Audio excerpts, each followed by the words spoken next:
And that's why we have Christmas. In the 18th century, Santa Claus was introduced.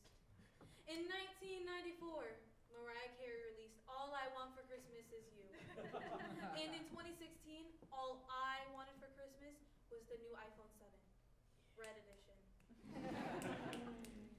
So I'm impatiently waiting in my purple cupcake pajamas for my siblings to wake up so we can start opening gifts. Once everyone's awake, we run downstairs and begin the annual ritual of opening presents. A new shirt. Nice. Jeans. Thank you. A coat. Wow.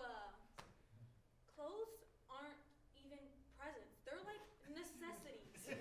But I'm grateful, so it's okay. But now it's time to open the last gift under the tree, the community gift, which was for all 7 of the kids. And this box was a small square box that definitely couldn't fit 7 iPhone 7s in it, so it's not looking up from here. But maybe, just maybe, there's one iPhone 7, and they're all going to watch me use it. But we open the present, and it leads us to a scavenger hunt, which I can do because maybe there's a fun at the end. So we're running around the house looking for all the clues, and a lot of them talk about water, which is strange because you can't put an iPhone in water, but maybe it's like a new feature. Or maybe the next clue is rice because that's what you put your phone in when it's wet. But the next clue wasn't rice. The next clue was 7 picture frames. And at this moment I realized the dream of that pearly red iPhone was crushed. But I flip over my picture frame, and it's a picture of a cruise ship. We're going on a cruise. Now, this isn't the new iPhone 7, but I can definitely do a cruise. Because for a big family like us, a cruise is like unheard of, but my aunt put it off. She told us that we'd be leaving in a week. And every day up until we left, I was counting down the days on my private Snapchat story, using my cracked pink iPod, not the new iPhone 7. The day before the cruise, we pack everything we have into our red Ford Expedition that we've had for ages.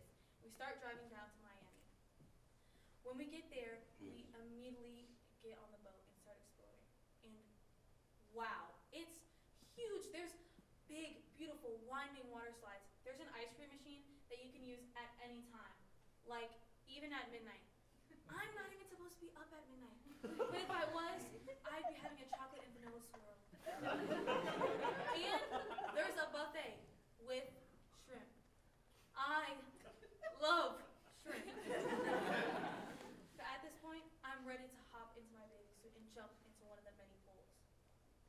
My stomach did start to hurt a little. Maybe it was just those delicious shrimp.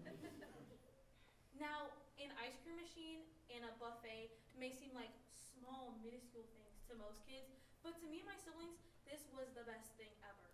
Growing up in a family with a single parent and 7 kids meant that we weren't going to have every little luxury that other kids had, but it meant that we were grateful for everything. And we'd make fun out of any opportunity. Like, we made up a game to play when we were bored outside called Alligator, which is like tag, but the tagger is crawling around outside on the ground, trying to bite you. Like an alligator.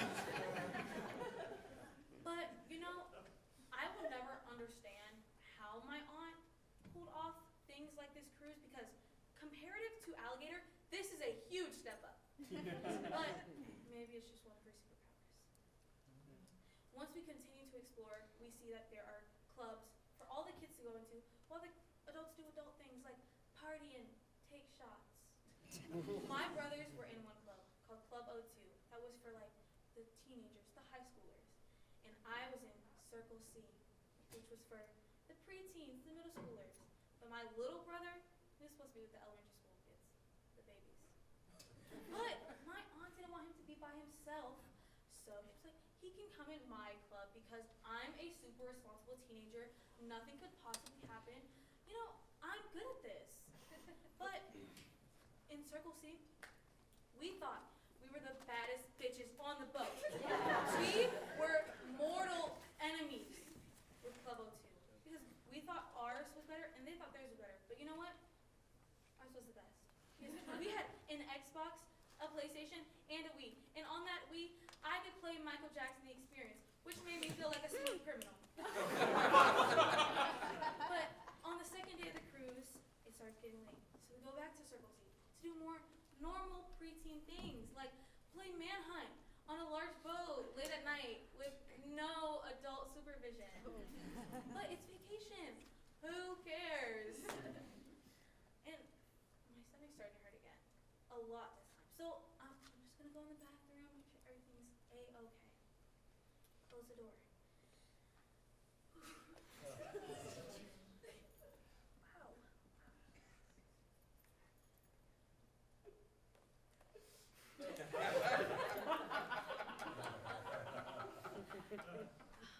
See, this wasn't my first period, but I really hoped it was the last. This wasn't new to me, but there was like no sort of schedule or anything, so this makes As one of two girls in a family with 5 boys, all I wanted to do was fit in. My sister is 7 years older than me. She had this connection with my brothers that I needed to have. But because I have so many brothers, I had to grow up really fast because, how do I say this? Teenage boys are stupid, and I couldn't be that. I needed to show them that I was strong and responsible, even though I was the second youngest, and I was just a little girl trying to fit in with her brothers while also trying to navigate the most defining years of her life.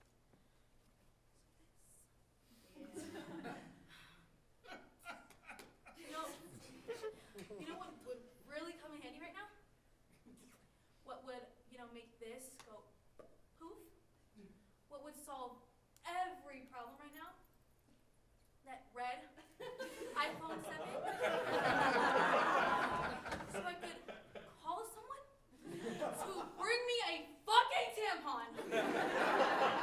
Because I'm stuck in this bathroom with water flowing underneath me and blood flowing out of me. I decide that the only thing I can do is go back to my room and pray that my aunt or my sister have a pad or anything. So I run all the way back there with my fingers and my legs. And when I get there, I'm explaining everything to my aunt, and I'm stressed, and she's trying to calm me down until she realizes I'm the only one that came back. Where is your little brother? In Circle C. Why did you leave him there? It's fine. Nothing could happen. Like, he's surrounded by a bunch of super responsible 12 and 13-year-olds and like one adult. What could go wrong? Obviously, we went back and everything was fine. What wasn't fine was the fact that my aunt and my sister had no period products. And the commissary or whatever that you go to buy them was closed until the morning. So I did what every girl does in dire times. Took some toilet paper, hoped for the best, and went to sleep. When I woke up the next morning, my aunt had already gone and got me pads. Now, this entire trip, I thought that iPhone was going to become the portal into my womanhood and save everything about what was going on. But in reality,